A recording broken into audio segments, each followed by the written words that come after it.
Hey, hello, everybody. Welcome to True Crime Predators with your host, Cathy Cassidy. And today we have a really unique, interesting guest, Ken Good. Do you want to introduce yourself?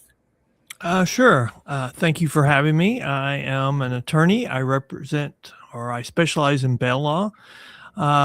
Let's see, I'm fixing to be 65 years old. I graduated from law school in 1989. Okay. I'm married. I have two kids. I've argued cases at the Supreme Court of Texas, the Court of Criminal Appeals, various courts of appeals, the federal courts of appeals. I Okay. like legal issues. So when all the bail reform issues came up years ago, I set about to become knowledgeable about that. And I've written articles across the United States on bail reform, criminal justice reform issues. I have my own Okay. podcast called The Bail Post, where that's what we talk about is the criminal justice issues. Okay. That's very interesting. So I have never heard of a bail attorney. As I didn't know there was a specific subset of attorneys. Can you help us understand what does that mean? I mean, we know bail and we know attorney, but how do those things merge? I represent bondsmen across the state of Texas. I Oh, represent insurance companies. So I appear at licensing hearings when there's an issue, at complaint hearings when there's an issue, and bond forfeitures when there's a failure to appear. I spend a lot of time on what's the proper result, how do we get that resolved, and then making sure that the correct judgments entered. I think on average, my office files about 45 documents a day. So we're very oh, busy. wow. Yeah. So what does that mean that you represent the bail bondsman? Well, I Like, mean, what if does they're that getting look like? licensed, so before a Okay. regulatory agency, they'll seek legal counsel. If they have an issue that's arisen that needs to be responded to, I'll be retained, Okay. or or I'll represent them in court proceedings. Okay. And so so you represent the criminal side, No, ma'am, just the bonding company. I just mean, the it's bonding company. I mean, Okay. it's considered a criminal case, but we don't think of it as a criminal case. I mean, we would think of You it as a civil proceeding, but in Texas, they're classified criminal. Okay, because yeah, that's the only people needing bond, right? Well, but I mean, the bond forfeiture is something that's declared in the criminal case because they failed to appear, but that Okay. initiates a new proceeding, which we call in Texas a bond forfeiture. And we think of it as a civil case in nature because follows all the civil deadlines. It enters a judgment for a financial amount, but it's still Okay. classified a criminal case in Texas. Okay. How did you choose to get into that type of law?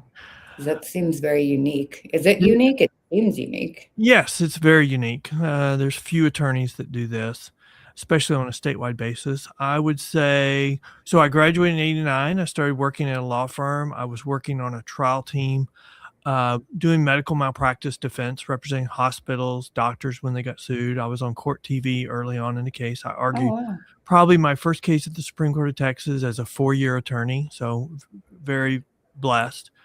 Um, but somewhere in time, I was contacted by a bondsman that had a whole bunch of proceedings that needed help. He needed help with, and so Okay. I got involved and helped him get those resolved. And as a result, word of mouth, and so it just developed into a practice, and that's Oh. primarily what I do today. Oh, wow. That is so interesting. Yeah, I Oh, testify at the legislature on bail issues. I'm on the board of directors of the bail association. We propose bills to the legislature for them to consider. We support bills that are filed that are good for the criminal justice industry, and we point out issues uh, if we find bills that would be hurtful to the criminal justice system. okay. So tell me, what would you like people to know about, like, you kind of when we started connecting, about mental health and bail and violence, and tell me what you want people to know. Well, I would say what I would want people to know is that bail's been around for 200 years. Oh, Um, it's not, I mean, I don't think it's ever been popular, but the reason why it's been around that long is because it does one thing and it does it better than any other release mechanism, and that's get people to go to court. And, okay. you know, we measure release mechanisms by failure to appear rates. So the criminal cases are very unique. So once there's a failure to appear, the case has to be put on hold for Okay. most situations. We have to wait for them to come back. And so the higher the failure to appear rate on a release mechanism, the more backlogs are created. The private industry has the lowest failure to appear rate by far. It's What not does even that close. mean, the Okay, private industry? so let's see, out of 1,000 people, Okay. the private industry has a failure to appear rate of 10% or less. So out of 1,000 people, that'd be 100 people that would Okay. fail to show up for court. So their case has to be put on hold till they come back. Okay.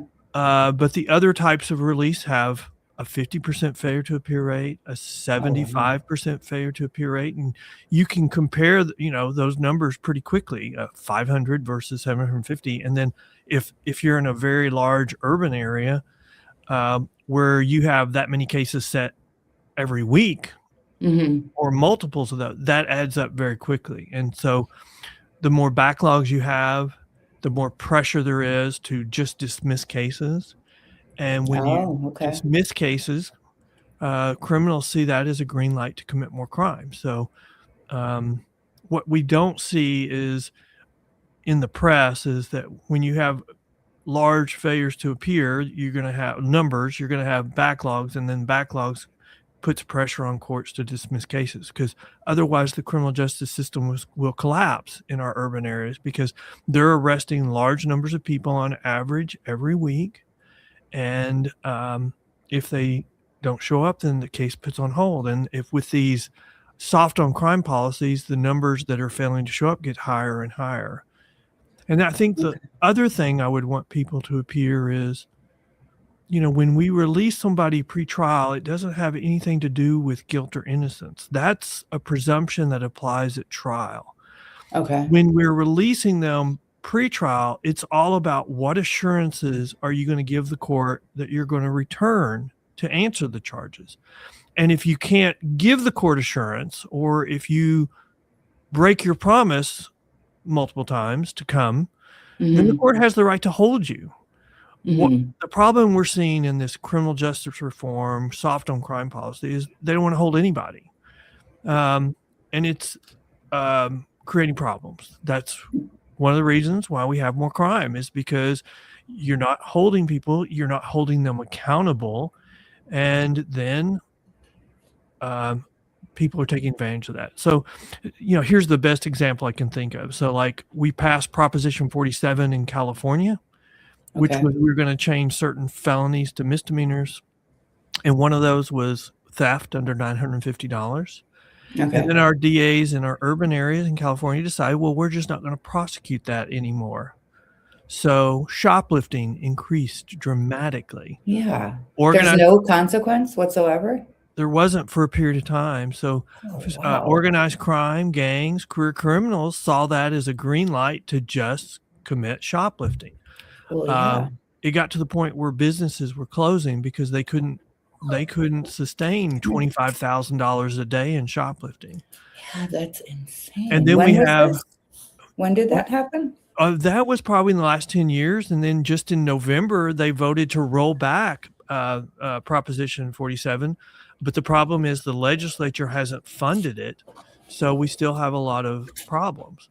But yeah, then the ultimate problem with that is, when businesses close, then commercial real estate values start going down. Yeah, so it So, just becomes this uh, whole domino yeah, effect. it becomes a domino, and then you've got commercial property selling for 30%, 50% of their value just 5 years before. And so you're starting to see those policies affect taxes in our inner cities. And so you're seeing the mayors start to set off the alarm. But the problem is are in our urban areas, these are policies, these soft on crime policies are being pushed by activists, and they have a tight grip on it. If you don't follow the policy, the company line, you're going to have an opponent. So I have two questions. I have Mhm. to back step a little because so when someone is arrested, bear with the ignorance because I'm very yeah, I'm not super familiar at all. So when someone's arrested, they get what, an option to, what is that called? Like a peace bond? Well, it Is that depends the on where one you where you live. sign? Okay. Depends on where you live, but in Texas we have three types of release. So Okay. you can be released on a private surety bond, or which, like, if you post, if the magistrate sets your bail at $10,000, they can go to a bondsman, pay a premium, probably $1,000, and they'll Okay. post the bond form and they'll get released. Or the Okay. second option is they can file a cash bond, which Okay. would mean they would put up the entire $10,000 with the court.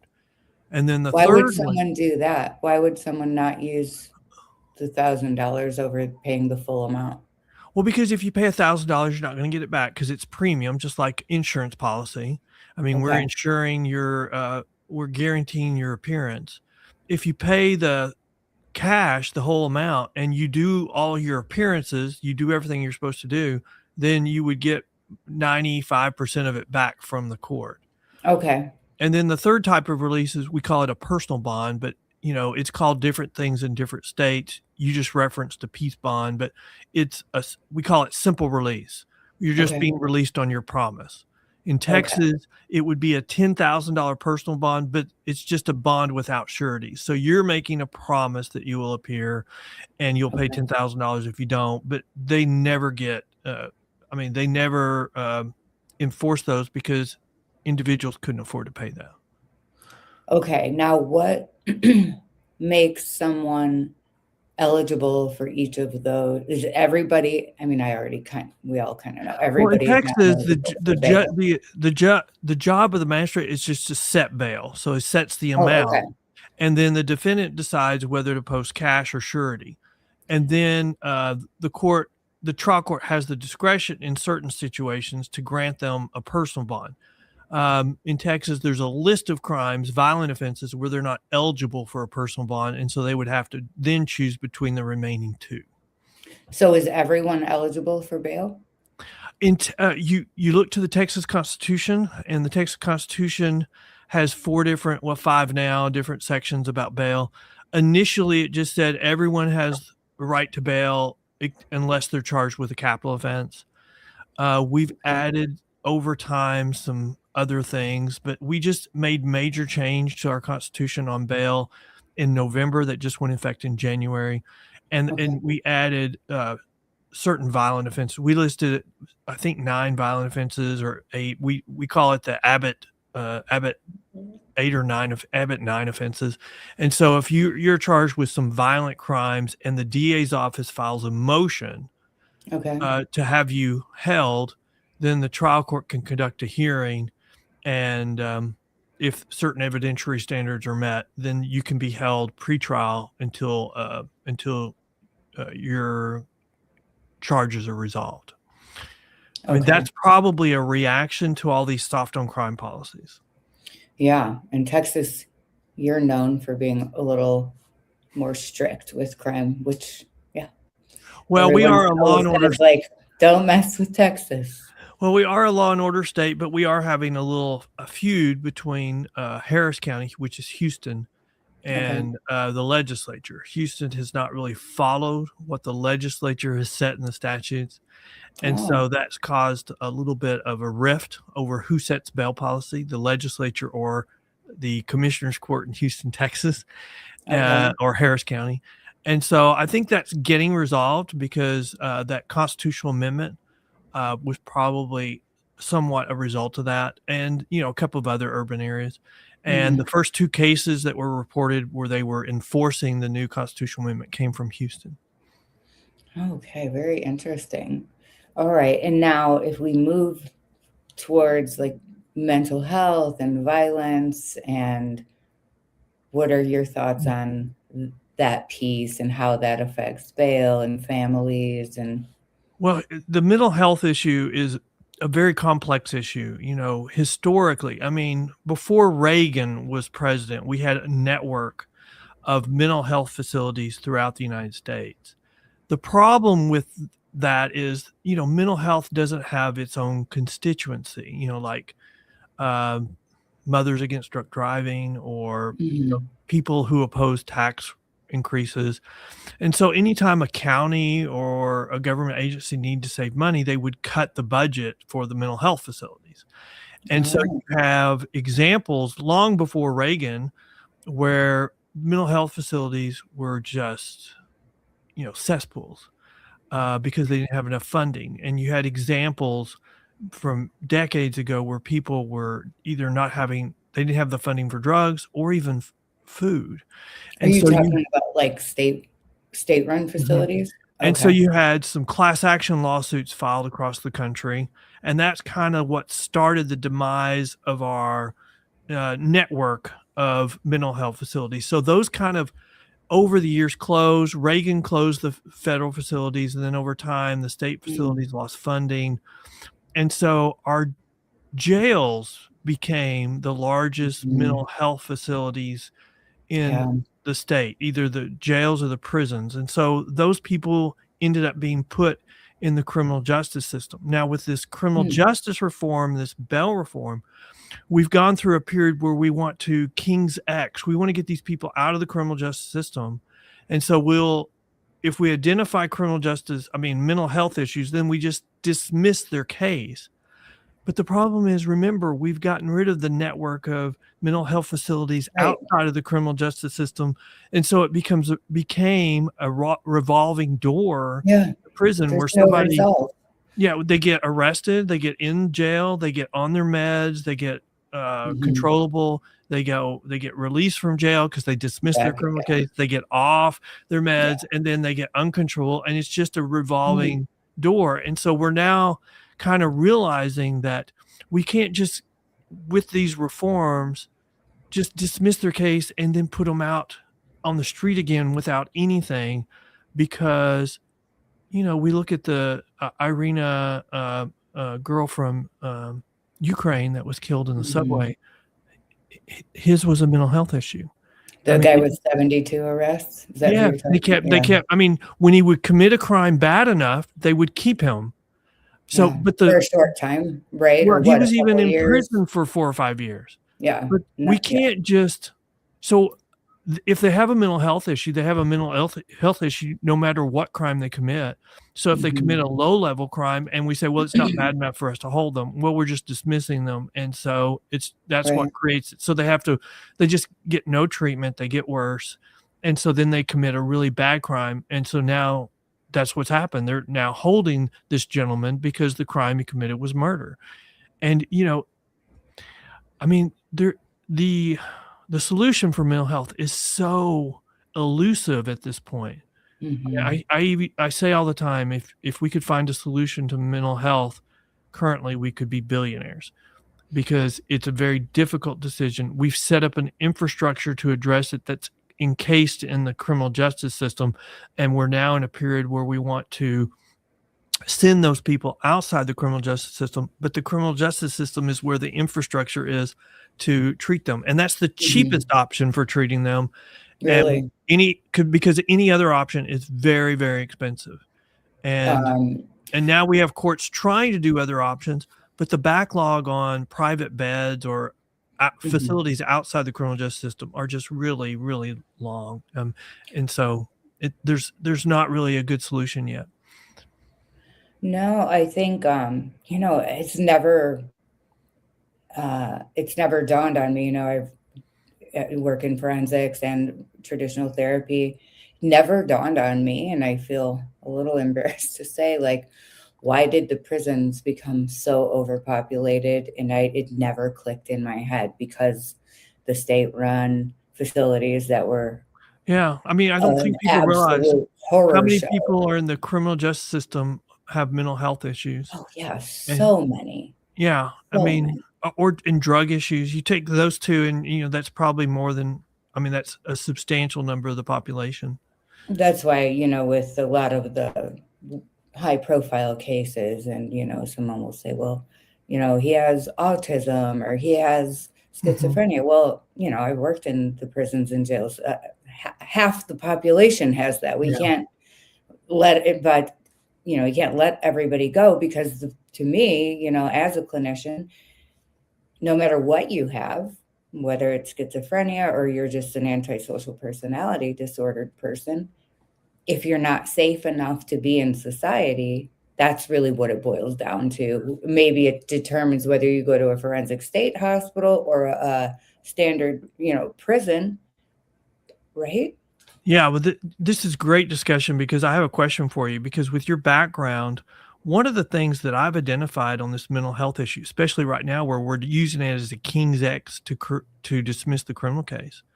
What does that mean, King's X? Okay, so we've identified you as a mental health issue. So this is a low level crime. So we're just going to dismiss the criminal case because we've identified you as having mental health issues. But Wow. but you as a mental health worker are knowledgeable about that. I mean, I've always been told y'all have been taught to be, you take what they tell you and you take it at face value. You don't triage it whether it's true or not. Well, I'll tell you this.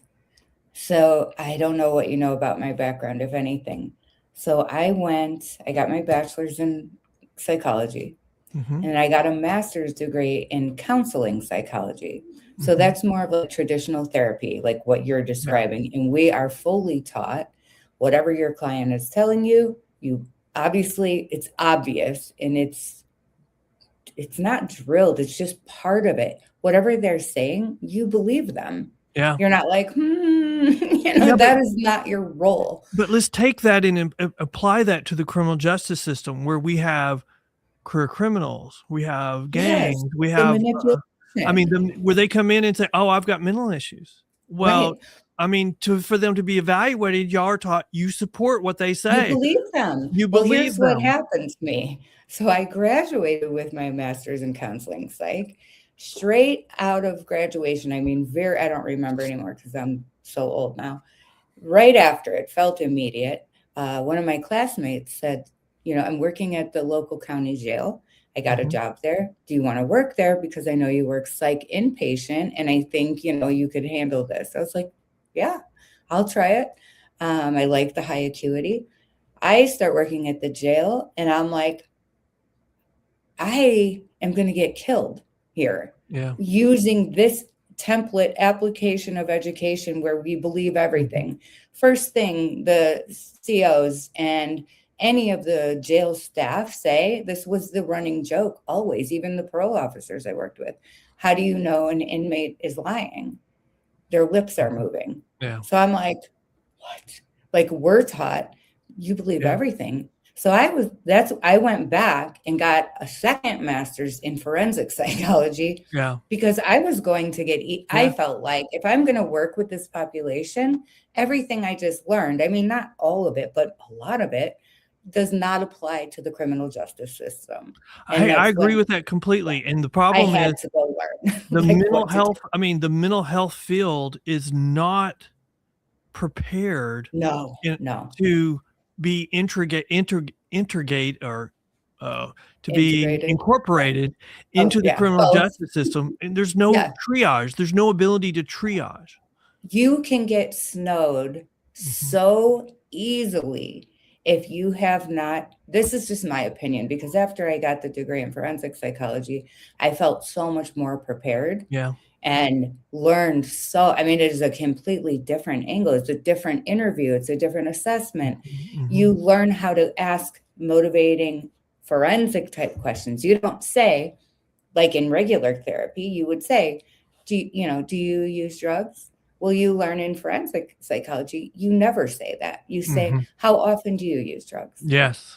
Yes. So you learn how to, because you have to now step up your brain to this. You're working with a lot of very manipulative people, not all of them, of course, but in prison, a lot of them are. In jail, not necessarily. So you're right. We are not, a regular standard clinical psychology does not touch forensic psychology. Did you see the series? I think it was on Netflix called Adolescence. And I uh, think so. and the reason why I asked that is, I mean, it's won a lot of awards, and but I was wanting to know about accuracy. So they Oh, arrest like wait, a was it a 13-year-old. hospital?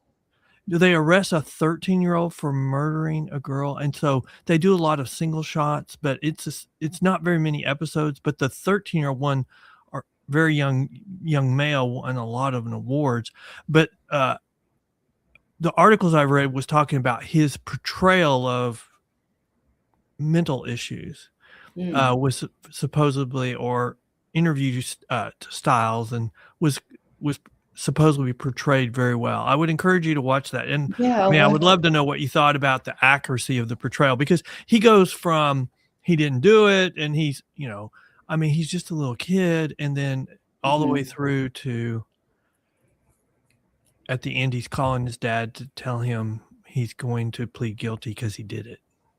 Wow. Hmm. And so then you wonder, I would wonder, has this child been, who knows why he switched from this not Well, they do a guilty. very good portrayal of it. I mean, and they Yeah, that have would be really interesting. strong evidence. Do you V want to know what my favorite thing to watch in the world is? What? Like 13-hour interrogations. There's some other shows, and I don't know what network they're on, but that's what they are interrogations, and it's just, I love uh, them. I I don't remember where the first one I watched was, but I agree with you. They are very well done, and it Yeah, requires because some you great watch. acting. Oh no, the real ones, Oh, okay. documentary. Well, Like there's on some. like you go to YouTube and there's channels where uh they show the true interview, Oh. the interrogation, and watching someone who's been accused come in, deny it, and as Mhm. the detectives who are obviously very well trained in, the different maneuvers to get someone to tell the truth.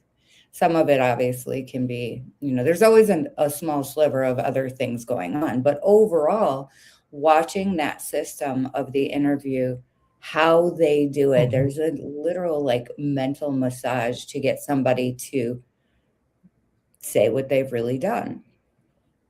Well, it's interesting that, under our criminal laws, the test on whether somebody has a mental issue that disqualifies them from going forward on their case is very narrow. If they know the difference between right and wrong, even if they have mental issues, but they know the difference, they're And it still. has to be at the very split Mhm. second they did the crime, not before, not after. No, And it one will, little and then there's this, if they're afterwards, then we have to try to rehabilitate them so they can stand trial. And so, yeah.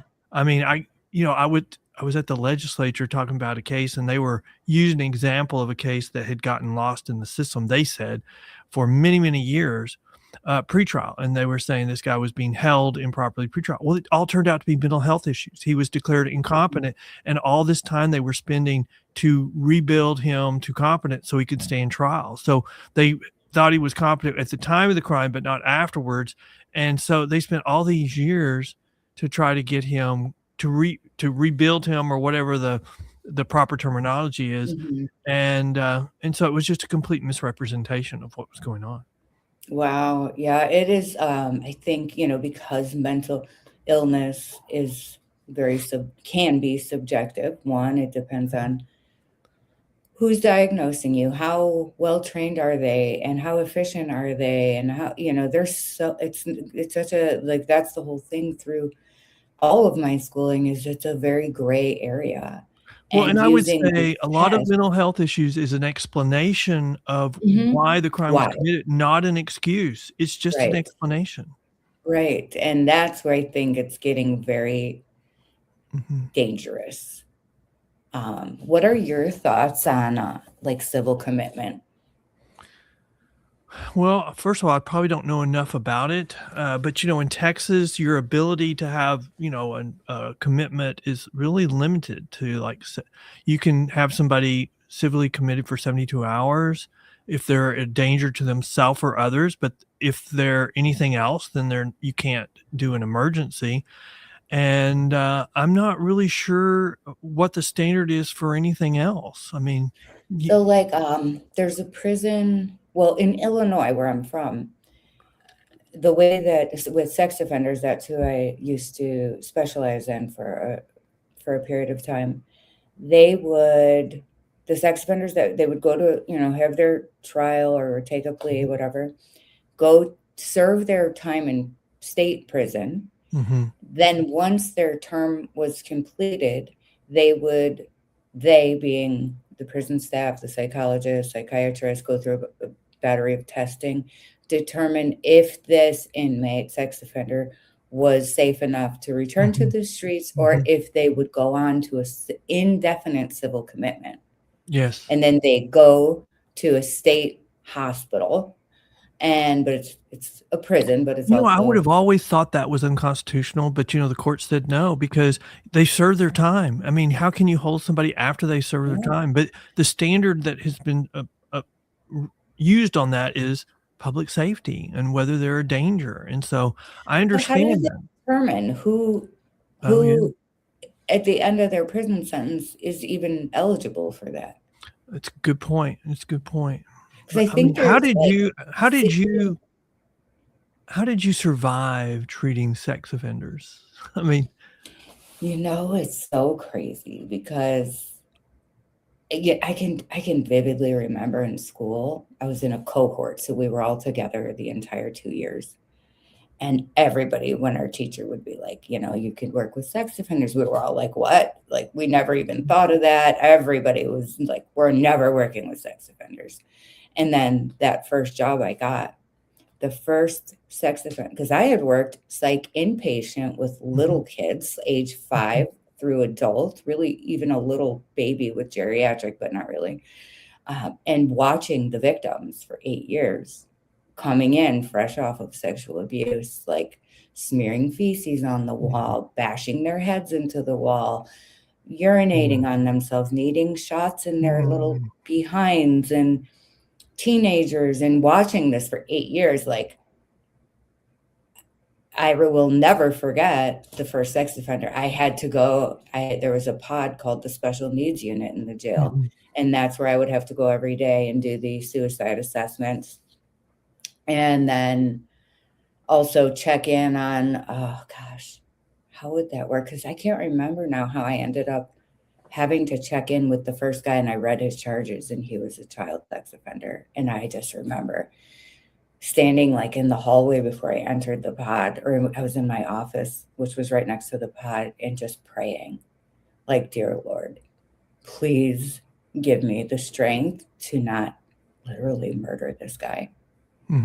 Like, how am I going to sit across from him when he, to me, was representing all these little kids that I had seen, and I just was like this. It was really like flashes of the victims that I had worked with in the hospital. I have nothing of that equivalent, but I never practiced divorce law. And one of the reasons why is because I always had nightmares. I would have nightmares that my wife was doing all the really bad things that attorneys were doing to each other, that she would do them to me. And Yeah. so when you're getting to sex offenders, I mean, that's times 1,000. I mean, I would have It nightmares. is, but I'll tell you what happened is the first sex offender I worked with, it was like something took over my brain. And I'm not like a rigid religious person, but I am Catholic. Like, I love God, I pray. And when I went into that pod and I had the first sex offender, it was like something took over my head. And there was no personal bias. I felt like I had his brain on a platter, and now I could learn what are you doing? What did you go through? What are you things you're doing? And it helped me actually help the victims too. And you would be shocked. I don't know if you would be shocked to know it's not an excuse like you're saying, but it is an explanation how many of the sex offenders, mostly the pedophiles is who I'm talking about, were pretty brutally sexually abused as kids. And a lot of them didn't know that's what it was. They think, oh, my babysitter did it, so I was supposed to Well, be I will tell somebody you, I mean, all of the things that you have done are things that I have been so sheltered about. And Yeah. I at 64, fixing to be 65, I want to be sheltered from that. I mean, Yeah. I think of the whole idea of a pedophile. I'm like, I don't even know where you would go on the internet to find crap like that to look at, and Oh, I know. I'm not ever going to find out. And you get people like, oh well, they got child porn on their computer, and I'm like, I know. I mean, I never want to even know where in the dark Mm-mm. corners of the internet stuff like that resides. Um, and And that's okay. Yeah, it's definitely not if it's going to everything like what you're doing for your work, everybody's different and you don't know what you're built for until you start doing it. I mean, there are times that I've worked with, say eating disorders. That's not Mhm. for me. Like you have to just figure out what's for you. And somehow with these guys, with other inmates too, I find it helpful to the inmates I've worked with to help teach not necessarily the sex offenders, but them included, teach them to like learn and understand themselves and learn that there are other ways than violence. Now they're not going to take, one or two meetings with me and reform them. Sure. And exactly what you're saying, mental health inside of a jail and a prison or any correctional facility is so limited.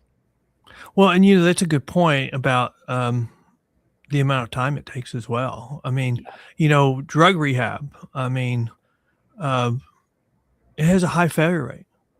And yeah, so for real.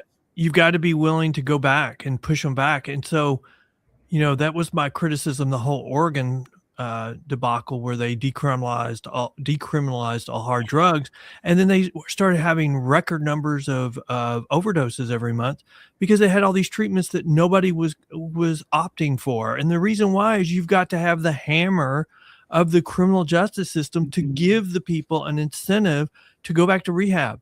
And when Isn't they that fail, sad? to go back again. And when they fail, to go back again because it has a 75% failure rate, and so you Wow. have to keep them until they make the decision that they're going to change. Mhm.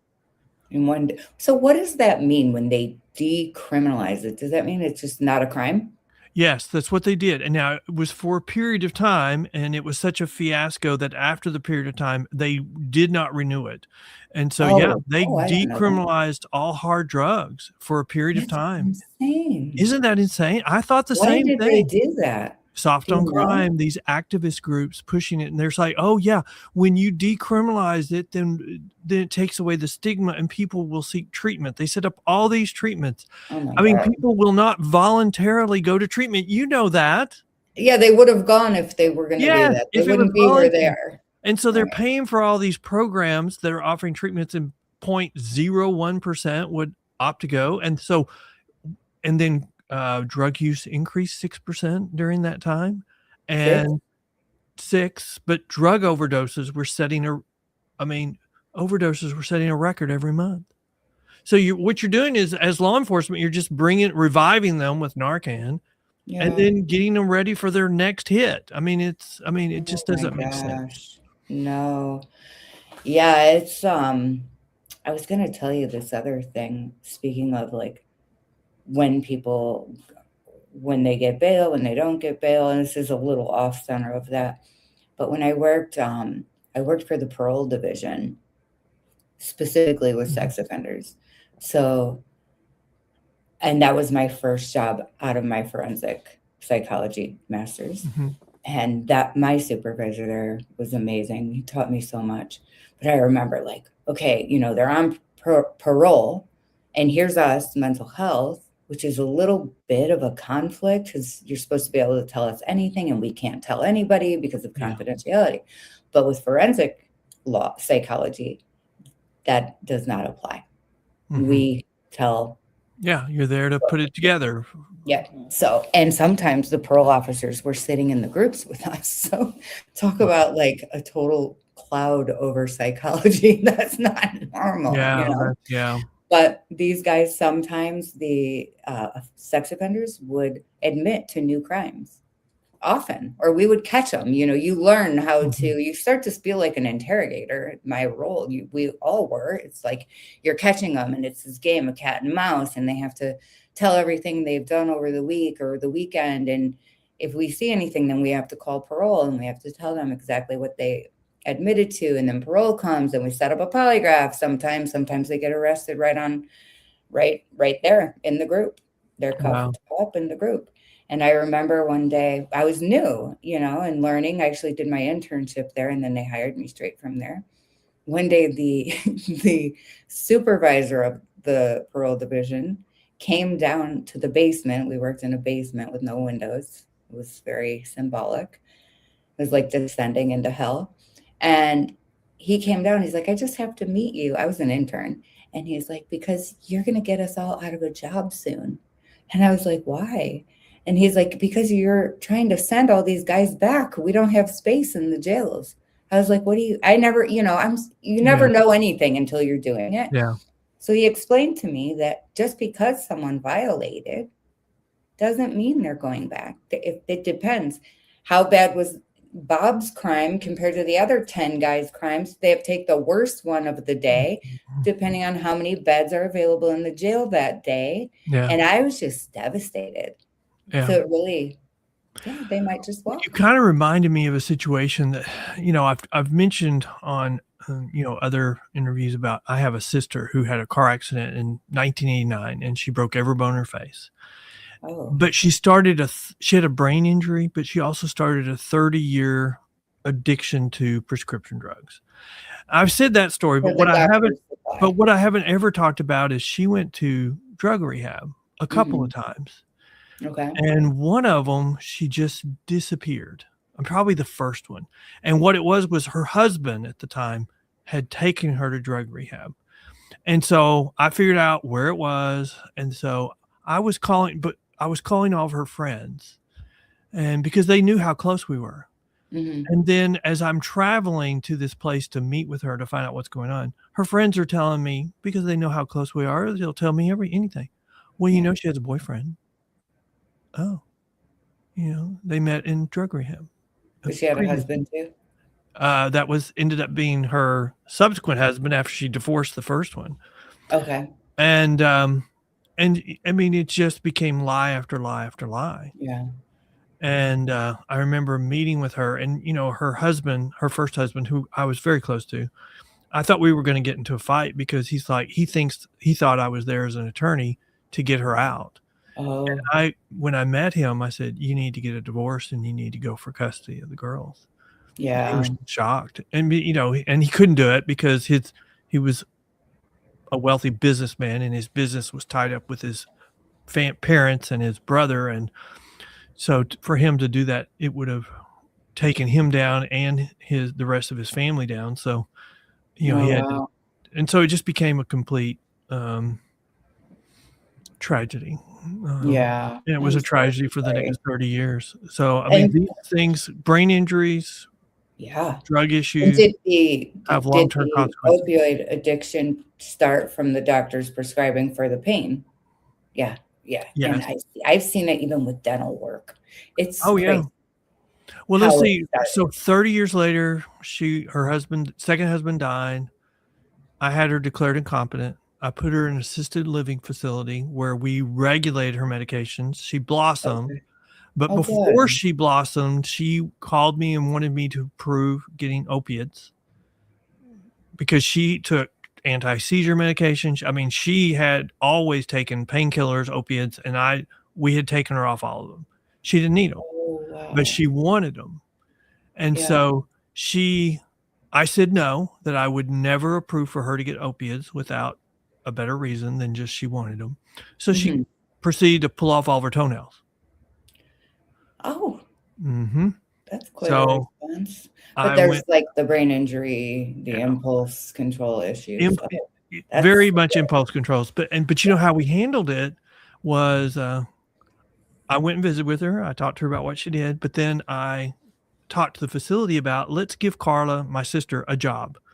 I mean, I know she's in this assisted living place, but do you have a job for her? And, they had a welcome committee for okay. new people. So they put her on the welcome committee. She blossomed. She forgot about Oh, drugs. She became the cruise director, she needed and a purpose. she had and so she had Yeah. a brain injury, but she was still really smart. And Yeah. that's why I like to say, with all this mental health issue, your best chance of success is still family involvement. Yes, the support system. Hmm. And as you, I'm not sure if you're aware, you probably are, a lot of people who are incarcerated have have grown up in foster care as Hmm. kids, and they have nowhere to go, and then Hmm. they end up, some of them commit crimes so they have a place to go. They Yeah. won't actively admit that, but you can see the pattern. They have no family. Well, and a lot of them have alienated their family. Like my sister alienated her entire family for years, Yeah, but at that when it was needed, I came back in, and so I would just hope that if you have families that in that situation, if you have an opportunity, you would yes, take the chance definitely. of stepping back in because that is your loved ones or even your former loved ones. Let's be real, that's Yeah. their best chance of success. I agree. And, and that's a whole different, there's so many different populations, the addiction population, the serious, Mhm. violent crime population, the etiology of all of it, whereas, like your sister was from a severe injury. And I think with addiction, it's so hard on the families. It's Mhm. draining, It as you really is. know. It It's really is. it's on repeat. The Oh yeah. lies, the empty promises, the exhaustion, the stealing. Gosh. I mean, just you saying the word lies just brings back so many memories and Yeah. so many cycles. I mean, in 1989, I was a brand new attorney. I wasn't even an attorney yet until a month after her car accident. And so, Mhm. I was poor. And, at the time, the poor man's rehab was jail. And so I tried to get her arrested so many different times. And she Yeah. had committed crimes, but they wouldn't take her because, of her brain injury and because of her issues. Um, but the point I want to make is because of these criminal justice reform, these bail reform, we're taking away the poor man's rehab because they will not hold these people. And if they have to just do simple release, they will do simple release. And that oftentimes puts these people in a worse position than they would have been if we had just held them 48 hours. Why do you think they're not holding them? Is it because of space or They're not holding them funding? because of this criminal justice reform, bail reform. If it's not a severe crime, they want to get them out as quickly as possible. Because why? Because that's what the activists are pushing for. I mean, we don't need to hold these people. They will come to court anyway. They all want to resolve their criminal case, and so we shouldn't be holding them. We shouldn't be making them post bail. No, the the pandemic proved all of that to be a lie.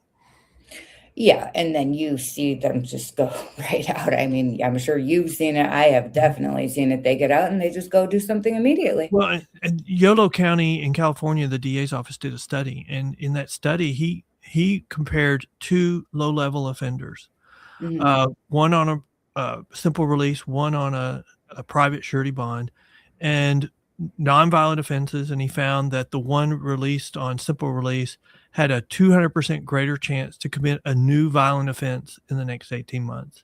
Now, if Because I'm a there's no, like, yeah, investment. there's no Mhm. accountability, there's nobody looking after them, and I mean, if I'm a family member of someone in trouble and I'm looking at that, I don't want any of my family released on simple release if they've got a 200% greater chance of being in a worse situation in 18 months.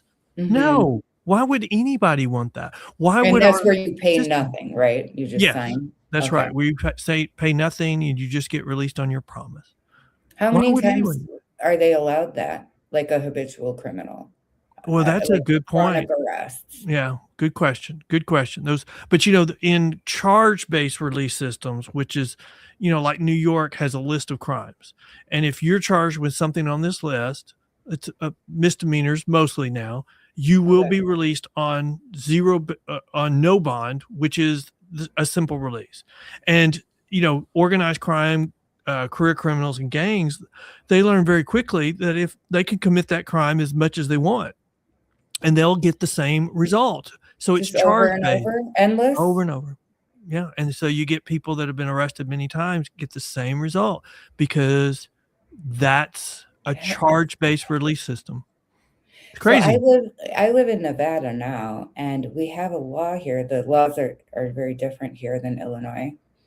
Mhm. Not for the better either.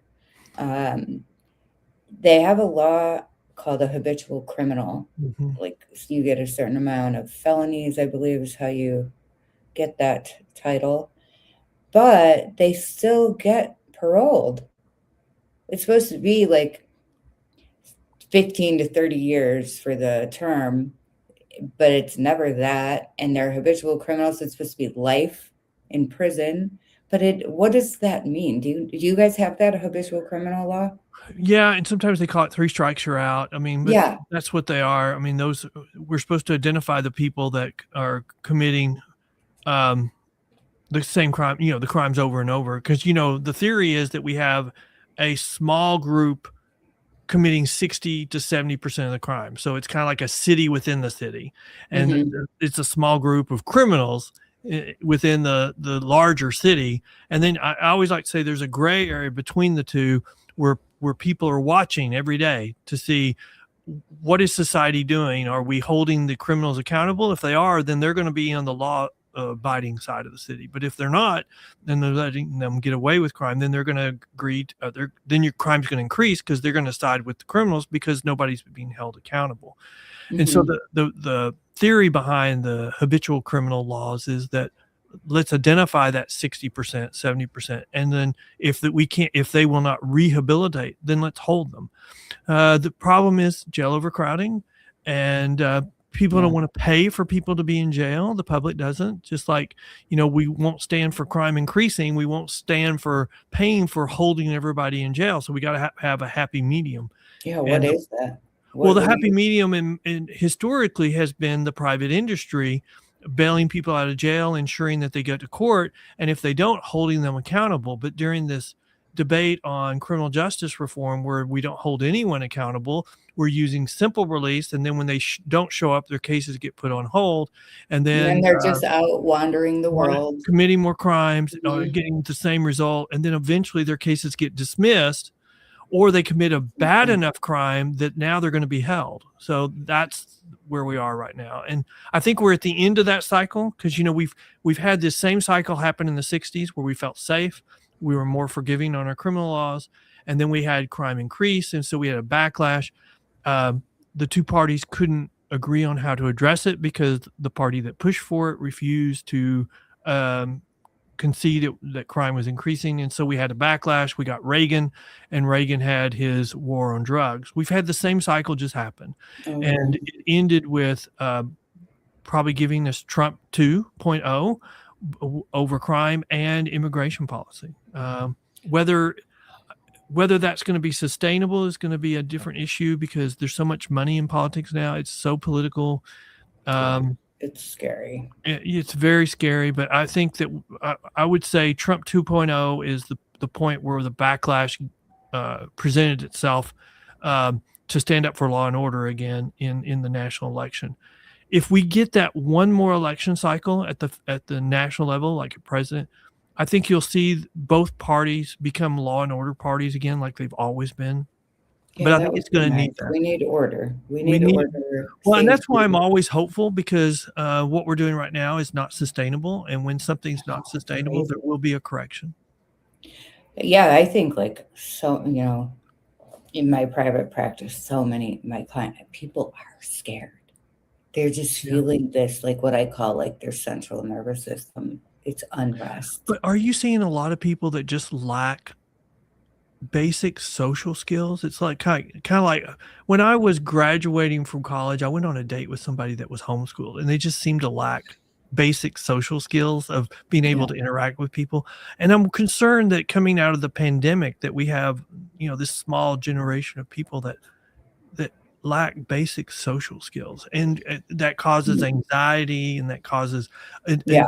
an inability to connect, or inability to launch. I Because, think I agree that kids who are homeschooled, because you can't have both. You can't be homeschooled and socialized, not to the same level that you would be if you were submerged daily, 6 hours a day, 5 days a week, well, that like may going not to be a bad soccer thing, but it class can be a once a bad thing for day. some people. Yeah, so I think, yes, socially, but I mean, the people I work with generally aren't homeschooled people. I do have some clients who are Hispanic or have Hispanic partners, they're the ones that are feeling the actual fear. And then I feel like there are other people who aren't Hispanic that are feeling, so there's just so much hatred is what I see as a clinician, so much hatred and anger and fear on both sides. And it's become a therapy topic now. The fear of, because I'm in Nevada, so California's right here. What's the number one fear? So the things that are being said is even white people are getting arrested. ICE So fear of agents are crime. taking everyone, even if you're white. Uh, And if you're even if you have brown skin, it doesn't matter if you have papers or no papers, everybody's getting taken. And then I do, know of some people who are here illegally. And then they're afraid that everybody's disappearing into the abyss once the ICE agents take them. So that they'll be beat, killed, and disappear, or be tortured, disappear. So or just there's be so, deported. and some, yes, but some are white people who are here, but there's so much fear. And then on the flip side of that is, people wanting like law and order, and so there's a lot going on right now, and I think the lack of like Well, the people. debate on this issue is just awful because it's very intertwined with the criminal justice issue. Because we have large numbers of illegal aliens who have committed violent offenses. Yeah. That's a bad issue. And when did it become okay in our country to defend criminal illegal aliens? That's okay. It's like it's Or okay for any them to be criminals. here. Any Well, yeah, criminals, why would we defend any yeah, rapists? Why are we defending a yeah, rapist? I don't care where you're from, Mars, yeah. Mexico, Ireland. I don't care where you're from. You're committing a crime. But then I think speaking, I hate to get into politics, but just speaking as a human, I'm not a political person. If somebody commits a rape or a murder and they're not a citizen of this country, why would the US tax dollars from the citizens pay to house this inmate? That doesn't make sense, right? Well, sometimes, the criminal justice system wants the punishment and then deportation after the punishment because they want Oh, after. sometimes, and then a lot of times they get arrested and they get deported. That's Oh, a major issue right now. I realized that the government wanted them to, It the government depends on wants how us bad the to crime pay. is, but if there's a really violent offense, they would. They're not just going to take them to trial, find them guilty, and then deport them. If it's a Oh, high profile murder, they're going to want them to be in to serve their time. I think it depends on the situation. what about, so this, I don't know if this is not the best question. So let's say somebody was here illegally from anywhere, from Iran, and they got arrested. Do they run a system to find out if they're here legally first? Well, so if they are here illegally and they're in the system, so like the number one way somebody comes in is, they come in, they're encountered, and so they're taken in. They ask for asylum, and so they get into the system. They get a hearing, Okay. and people criticize that they haven't received their due process, but they have. That's what the proceeding is, and if they don't go to the hearing, or if they do go to the hearing, well, then the judge issues a order, and a lot of times it's you're not entitled to asylum, and so here's your Okay. deportation order, and so that's what's going to pull up if they're stopped, and Okay. there will be an order that pulls up on their name that says they have been ordered to be deported. They've been ordered to leave the country, and then someone. I think what's kind of surprising to some people is that some people historically, like if you have a green card, that would be considered you're here legally. But if you are accused of a crime, depending on the crime, they can revoke your green card because of Oh, the allegation of the crime. okay. And So now, so you're seeing that. as far as your specialty. So let's say that person from Iran got arrested, Mm-hmm. and because it's Texas, where you're saying like your state, everybody pretty much is eligible for bail unless it's one of the capital Mm-hmm. crimes. So let's say they committed like a petty crime, like a petty theft. They get arrested, they find out they're here illegally. Would they be eligible for bail?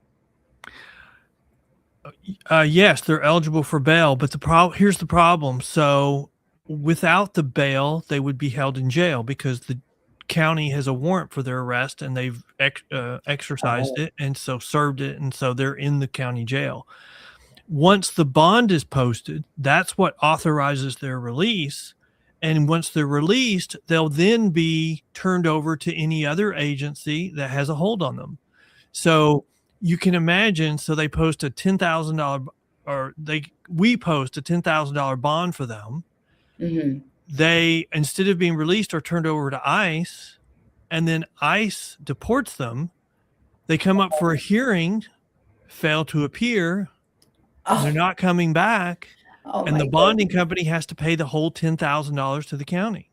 So Oh, no. that's a big issue right now. Is So how do you reconcile that? What do you do? Well, first thing, we want to make sure that someone here is here legally before we post a bond. If we post a bond and they get turned over to ICE, then we're going to try to get them to return to the county. We're going to go ask for a warrant to return them to the county because, we only got a premium on the bond. We don't want to pay the 100%. We don't want people to be removed from the country and then us have to Right. pay 100%. So sometimes it's a race. It's a terrible situation with the change of immigration law. Yeah. Because so what can you, I mean, and then if that person who got arrested knows they're getting deported, what's their motivation to even pay the bail or Well, show if up it's a to court? really bad crime, you think of it, this could be an avenue of escape. I mean, it's a bad Mm, crime. They're going to go to jail for yeah. 20 years. So they post the bond, they get turned over to ICE, and they get deported. Well, now they're out of the country. They're not going to face the crime. And then Uh, they don't get charged that charge. that That's charge, well, the charge is going to continue to sit for a long time sometimes because DAs have told me that they think that is an extra incentive for that defendant not to come back to the United States. But what about in Mexico or Iran or They're not wherever? going to be prosecuted for a crime they committed in the United States there. So they're just free. Oh, Mm-hmm. I never thought about that. Well, okay, what about this scenario? They come here illegally. They're not, no visa, no Mm-hmm. immunity, nothing. They just get here however they get here. No papers on them, nothing. They didn't overstay, they just got here. And then they commit a crime. Would they be eligible for bail? Yes. Same result, same situation. In Texas, if they're here illegally, then that would be generally, most counties, that would be reported to ICE. ICE would determine whether they want to put a hold on them. Most places, if they are, they would. And so the same situation, same result. So is before this administration and what's going on right now, and I know like people being here illegally has been since I don't know when, forever. I don't know when it started, but has it always been standard practice when someone is arrested to figure out if they're here legally? Is that it? Not on the scale it is right now, but we've always had situations where someone would be turned over to ICE once they were released. And so we're always checking for immigration status when we're posting a bond. Oh, that's And normal before this. that has always been a part. I think it's a much bigger part now. Yeah. And so I think it is, but I think before this administration, I don't think we saw many situations where green cards, because if you had a green card, we'd say you're here legally. We can post your bond without fear of you being deported. That's not true Okay. anymore. That's not true anymore. That's scary for your field too, then financially. I mean, have you had like significant loss of money because of that? Yes. Yes. I mean, the legislature proposed a constitutional amendment that did not get passed by the legislature that says if you're here illegally, you're not entitled to bail. That would have solved that issue. Yeah. But it didn't pass. We could solve, I mean, there are things we can do to minimize it. And in some counties recognize there's a problem, so they're willing to settle for less than 100% of the bond because of the situation. But You it's a think problem. that's purposeful so that if the bail, but what are they called? Bail bondsman? Yes, If ma'am. the bail bondsman knows that somebody is potentially here illegally, they're not going to put the bail up. I would say today, especially, probably 80 to 90% of the bondsmen would not touch that bond. Yeah, I mean, you can't blame them. They're not getting it back. That's right. That's right. You cannot blame So them it's at so all. interesting. Interesting. Well, you set an immigration policy, and really, I mean, we're talking about two administrations, but the same set of laws. We're just one Mhm. administration refused to enforce, and the Yeah, other administration is enforcing it. Uh, so you can see where a decision about enforcement is having a huge impact, and yeah. the unintended consequences are enormous. Yeah, and you don't think, I mean, I don't know I wouldn't think, Mhm. that that would affect you and the bail bondsman and just the domino of everything Yes. is pretty Well, profound. and our position is we just want to notify the sheriff, and if they want the defendant, then bring him back. But if they don't want him, then don't go after the industry for the bond amount. I mean, if Yeah, y'all are going to allow him to be deported, then just dismiss the case and be done and dismiss the bond forfeiture. But it yeah, seems like you're trying to turn immigration policy into a moneymaker for the county, and bail was never intended to be a moneymaker for the yeah. county. Everything's a moneymaker, the prisons, the wait till if they do the talk of reopening what using the old fashioned word asylums. Yeah. There's talk of that coming back. I don't love that word because of the history But of what's going I on, mean, but I Trump think is, it's necessary. We need long-term facilities that are safe for people with chronic mental illness. but the president has even said he would agree with that. It's just the funding. There's no Oh, funding source for that, and there's no constituency to argue for it. So it has the that's for exact same problem it had 40 years ago. yeah, there is funding. We can make funding because that's crazy. This is, How like you can we said, make this is funding? I the mean, it's result. the facilities are more expensive than the jails to run How? because the number of beds are a lot smaller, and Um, and yeah, the they don't have personnel to everybody run staffed. it. I mean, so you're talking about each facility holds a lot fewer people than the jail or the prison, and the staff that have to be there to run it because it's a mental health facility is a lot more expensive. And so running a mental health facility is a lot more expensive than running a jail on a per Mhm. capita basis. Yeah, it needs to get figured out because they're just it's being done. Yeah, everybody's in Yeah, jail and absolutely. it's just a mess. Yeah. Well, this has been so interesting. I really, really appreciate you coming on and sharing your experience and your thoughts. Well, I mean, I'm going to ask you a weird oddball question, but Yeah. what's the difference between a narcissist and a psychopath? Okay, so they're both personality disorders. Mhm. So you do know what that is? Yes, ma'am. So it's like a classification of the type of mental illness. So psychopath, you said a psychopath? Yes, ma'am. So psychopath, in our book, which if I move it, it will drop my whole container, my whole setup down. Our DSM book, psychopath isn't an actual DSM diagnosis. The actual diagnosis for that the equivalent would be called an antisocial personality disorder. Okay. So they have more of like, they're the ones committing the pretty brutal crimes or chronic So criminals. is one antisocial, the other immature social? So when they use the word, I wish they would change the term antisocial personality because it makes people think that they're not social. What it really, I think the best way I can explain it is it's anti-society. So Okay. they are not following the cultural norms, the laws, society's expectations. So, when they're little, they're harming animals, they're setting fires, they're skipping school. These signs are already there, and then the stealing starts, the lying starts. That's as a kid. And then that That's called like conduct disorder. Then they grow into the antisocial personality. So they're anti-society. They are not conforming to society. Then they do things, and they have no conscience. So they can, kill an animal and go eat a hamburger. They don't care. They could care less. Now, a narcissist, they have also, so a personality disorder is something that's very hard to treat because your personality, think of it like fabric that's woven. And as you're developing from 0 to 18 or 0 to 8, even, this is when all the pathways are connecting in your brain. Your personality is forming. That's the fabric of your being. There's no medicine to change the fabric of your being. There is medicine to change a chemical disorder, if the chemicals are not flowing properly.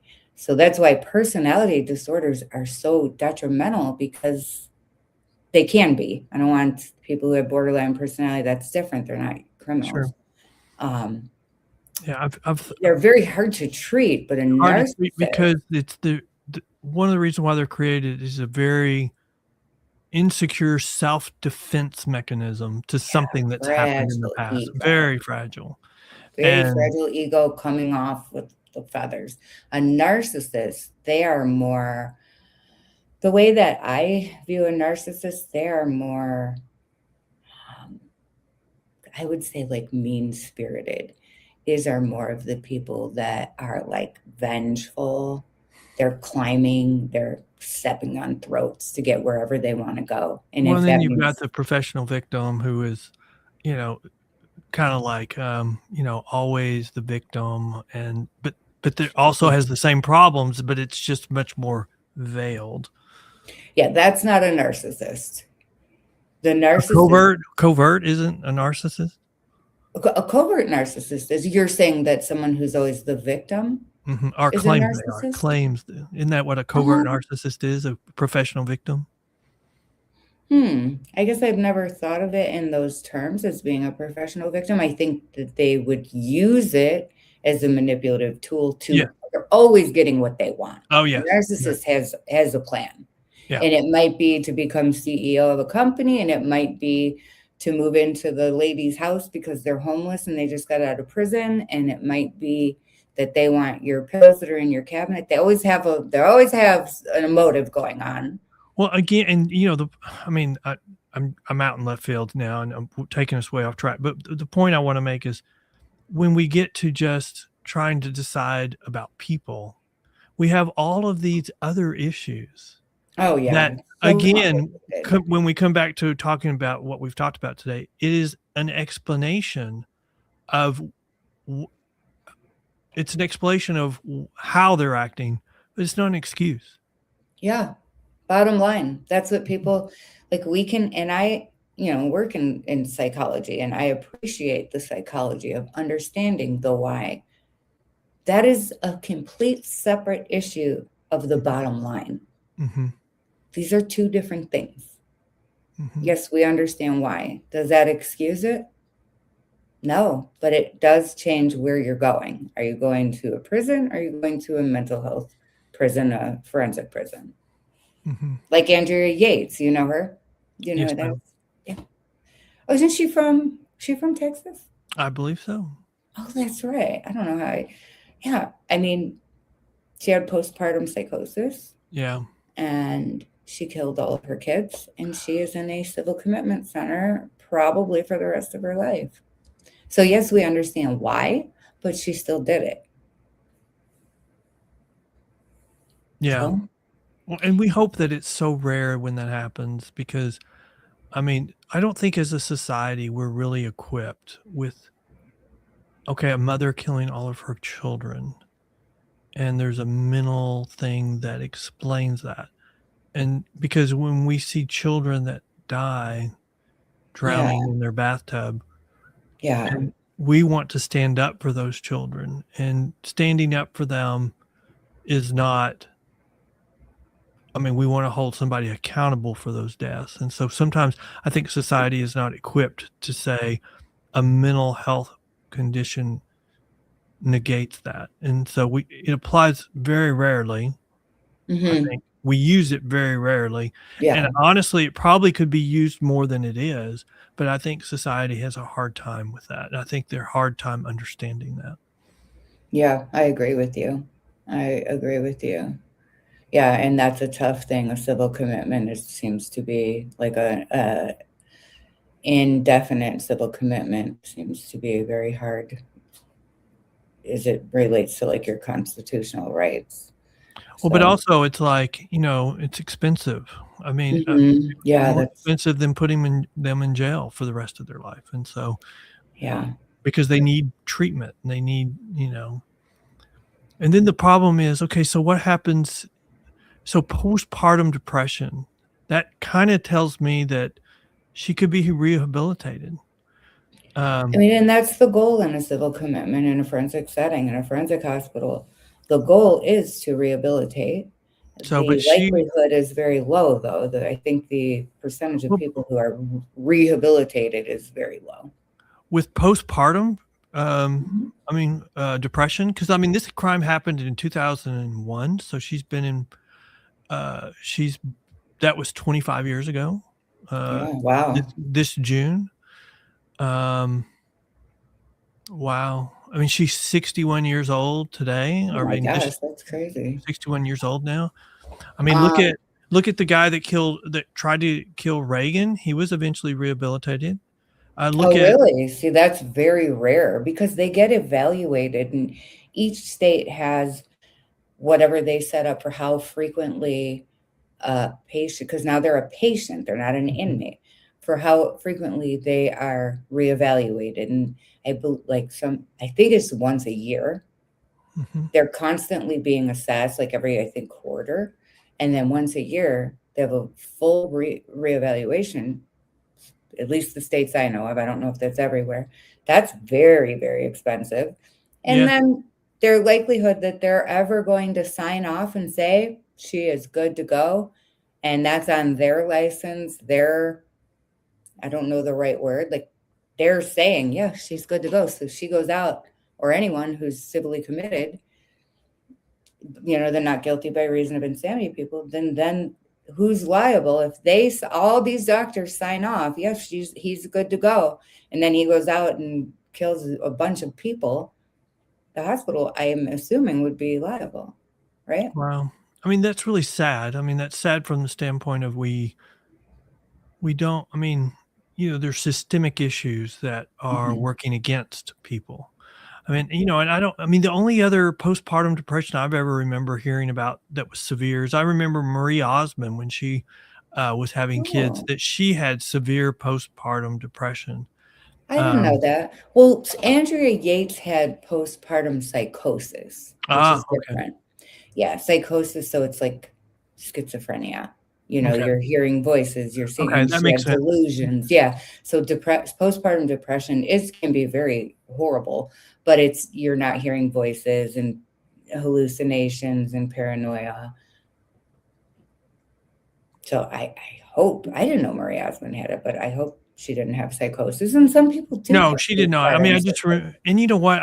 I could be wrong, but I don't think so. I mean, that just tells you how long ago it was, and it tells you Yeah. how old I am.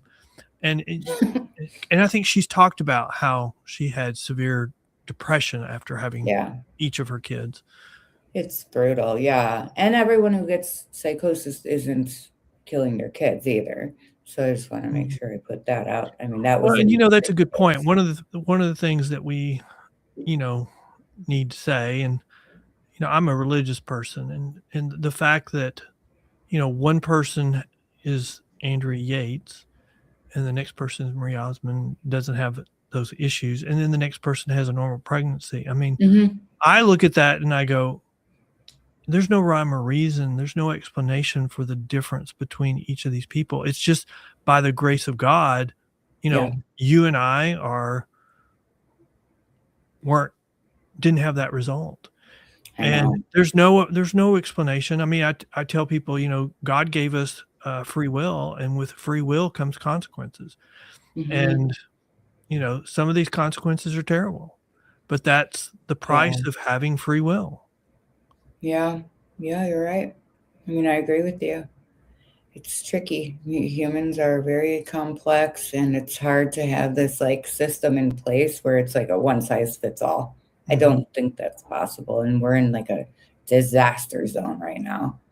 We are. But I hope, they situate the laws in your state to help protect you from not losing all that you're investing in this in your business. I mean, Well, I who appreciate that. hires you though? I'm just curious. Just last question. Like, who hires you? Do inmates? Wait, No, who? No, the bail bondsman hires the you. bondsmen hire me. The insurance companies hire me. I've had a bail bond, an administrative agency hire me, although I normally don't work for the administrative agencies. Okay. I normally work for the people that appear before them. But yeah, Very surety interesting. across the state.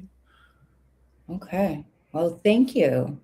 Thank you so much. It's been so fun talking to you. I love like talking shop. It's interesting and hearing, our fields touch in certain ways we connect, and then some things like I had no idea. So I appreciate you sharing your knowledge and experience.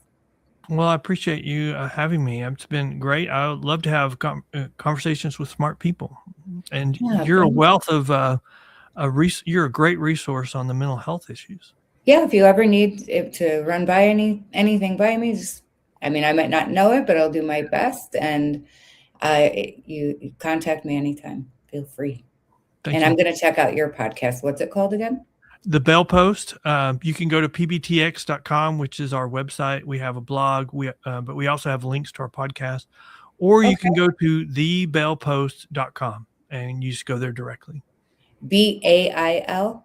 Yes, and we're Okay. starting season 5 this year. Oh, awesome. We've been ranked. Depends on the time of year, but we're ranked in the top 10 of criminal justice podcast That's many times. amazing. Yeah. And I'll put a link in the description of this one to your Okay. podcast. Okay. Yes, ma'am. All right, sir. Go have a great weekend, and thank you so much. All right. Well, thank you. Okay. I'll Bye. talk to you another time. Bye. Okay. Bye.